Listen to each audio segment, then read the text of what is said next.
What do you like so much about the invoice and receivable, and why would you say the software industry is interested in this product? We come from a product that is now, when we're the Babylonians 5,000 years ago, that's when factoring started. In fact, we know from history that there are documents in stone that reflect receivables finance products 5,000 years back. I'm Dipesh Patel, editor at Trade Finance Global. And I'm Federico Avellán Borgmeyer. I'm Chief Partner Officer from FCom. Welcome to Trade Finance Talks, your go-to trade, treasury and payments podcast, brought to you by TFG. As we approach year-end, we're nearing the point of reflecting on the past 11 months. We're searching for lessons from this year to potentially apply to the next. 2023 volumes in trade and receivables increased slowly by about 3.6%, extending the industry's trajectory for constant continued growth, despite some of the macroeconomic and geopolitical crises that have disrupted and thrown many plans off route. But on the flip side, technological developments seem to be keeping things on the right path in factoring and receivables financing. At least new developments provide a contingency for the next big potential disruption, and climate compliance, which was once perceived as an expensive chore, goes hand in hand with technological developments. While the road that is factoring and supply chain finance will never be entirely smooth, changes this last year have certainly filled some gaping potholes. To elaborate on this, I'm delighted to be joined today by Federico Borgmeyer. Federico, welcome to Trade Finance Talks. Thank you, Dipesh, and it's always so good to see you and talk to you back again about these matters that matter all of us. Thank you. So here we are, we're actually in Prague recording this podcast. So can you give a quick introduction? Who are you, where are you from, and what do you do? My name is Federico Avellán Borgmeyer. I'm Chief Partner Officer from a German company called FCom. FCom is a company dedicated to providing factoring solutions to our industry. I'm an engineer by training, and I have been in the banking technological space since nearly over 30 years now. Super happy to be back in Prague, a city I was thinking about when I was here first. And that was in 1984, when we had this iron curtain dividing the world. Long time ago, and super happy to be back here again. Thank you very much. So let's start with a bit of, it's that time of year, 2024 evaluations, etc. The macro story is factoring continues to grow. It tends to be counter-cyclical in nature. So, we have seen trade slowing, and factoring has really proven its resilience during tough macroeconomic times. I mean, why is this happening? In times of crisis, I remember when Peter Mulroy, the departed Secretary General, was mentioning this one time, we're in an industry that actually grows when there is trouble happening around. I guess organizations feel safer in moving into receivables finance, particularly in that period of time, trying to secure their cash flow positions and stuff.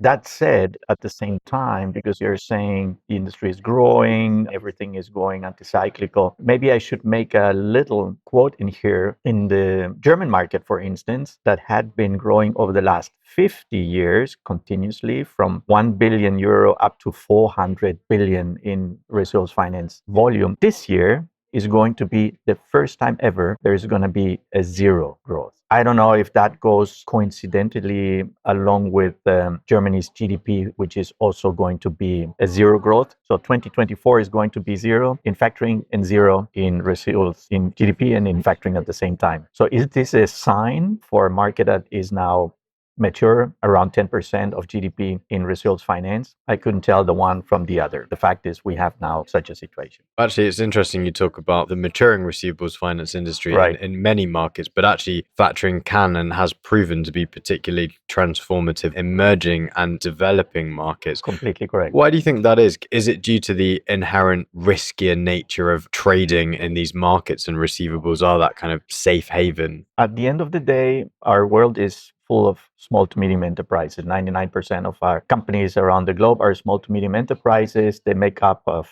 over half of the employment rate around the globe. They are the ones that really need finance. It's not the big ones, it's the small ones. Those are growing by nature as we go, and that's why the industry is going to require necessity, have different means of finance, and this is most likely the only means of finance that's available to them. I believe, as you said, from those markets is where we will see the growth. Actually, in our organization, that's where we see most of the growth coming right now, from those markets that haven't been or are not yet there where a German market is, for instance. The commonality between those SMEs in emerging markets and in established and developed markets is the fact that, you have this underlying document, the invoice or the receivables. And I guess that makes factoring quite a good instrument to actually apply new technologies to provide SMEs that financing lifeline they need. What do you like so much about the invoice and receivable, and why would you say the software industry is interested in this product? We come from a product that is now,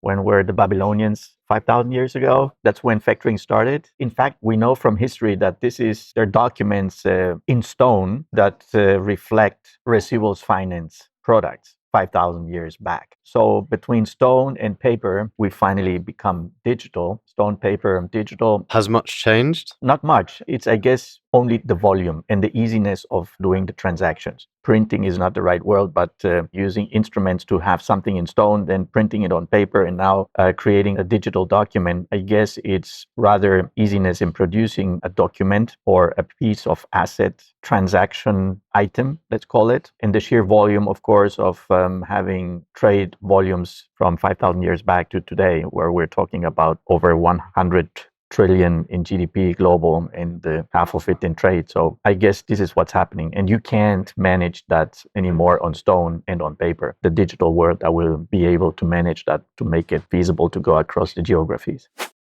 Hey, enjoying this podcast? Hit that follow button for more. Done? Let's get back to it.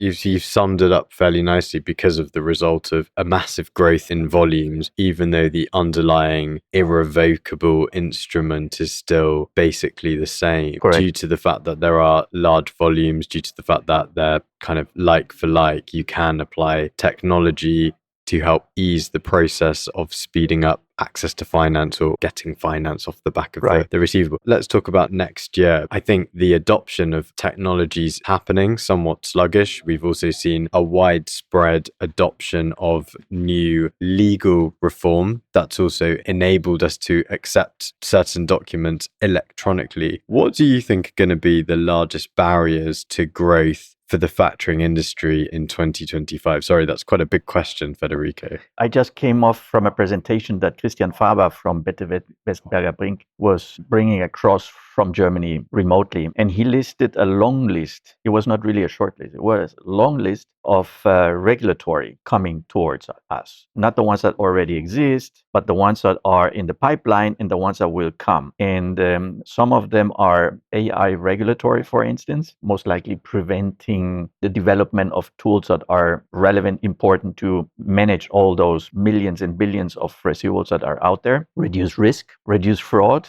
at the same token using technology. So AI regulatory on financial institutions, and also regulatory on a directive, at least in the European Union, on regulating the time between invoices issued and an invoice has to be paid, regulating it down to 30 days. So that would basically kill our market in Europe. That said, regulatory is something that's out there. And then the second one, obviously, let's call it geopolitical, and hence, therefore, the geo-economical implications associated with it. Sure. The wars, the elections that are coming up now in the US, and the possible trade wars coming up. Obviously, all that will have an impact on our industry. So we're watching that very carefully. Interesting. So you surmise that as the regulatory incoming challenges on top of the existing regulation, e.g. Late Payments Directive, Basel Endgame, Basel 3.1, DORA, etc. Yeah. And then also the geopolitical changes, trade politicization, whatever you want to call it. Let's talk about cybercrime. So we've just come back from Cybos in China. Number one issue that a lot of bankers are talking about is cyber security, cyber risk. How has the factoring industry responded to the heightened incidence of cybercrime? Because I guess is the fact that I can duplicate a PDF invoice a lot easier than perhaps an original copy. I mean, that could also be opposite, could also be true. But how has the industry adopted, and have there been any developments to make the infrastructure more secure and robust? Cybercrime is something that we have been registering, let's say, not because of attacks on our systems right now or on the systems of our clients, but rather on the requirements that are being placed to us, like will we deal with that? It's not that it's happening. It's not that we're seeing it happening. We're seeing that people are becoming more and more concerned. And also, the DORA regulatory is telling you on how will you deal with penetration tests and things alike. So we have to deliver as a provider of software, of technology, answers to that. And we do provide answers to that. I guess we will be seeing more and more of this happening. The more digital our industry becomes, the more cyber crime will happen. Coming back to your question, in 2025, what will happen is here, today, tomorrow, an initiative between a few companies that are here to jointly combat fraud and risk as our 2025, let's say, joint initiative.